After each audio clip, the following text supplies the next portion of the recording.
Hello. First అందరికీ చాలా చాలా థ్యాంక్స్. ఎందుకంటే నేను రీసెంట్గా పోస్ట్ చేసిన videos related to Tirupati and Arunachalam చాలా మంచి వ్యూస్ వస్తున్నాయి. సో యాక్చువల్లీ నాకు అన్ప్లానెడ్గా వెళ్ళిన ట్రిప్ అని చెప్పాను కదా. సో జస్ట్ నార్మల్గా మేము అన్ప్లానెడ్గా వెళ్ళినప్పుడు మేమేమి ఇష్యూస్ ఫేస్ చేసినాం, ఏం విషయాలు తెలుసుకున్నాం అవి షేర్ చేద్దామనేసి ఆ వీడియోస్ క్లిక్ చేసి కొంచెం ఇన్ఫర్మేషన్ అందించడం జరిగింది.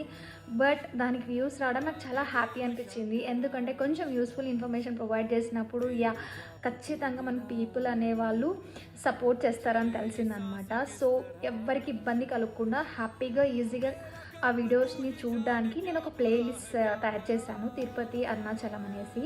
Please check them out. ఎవరైనా మీరు ప్లాన్ చేస్తుంటే ఖచ్చితంగా ఎంతో కొంత ఖచ్చితంగా యూజ్ అవుతుంది ఇన్ఫర్మేషన్. అంతే. Thank you so much and happy Karthika మాసం. బాయ్.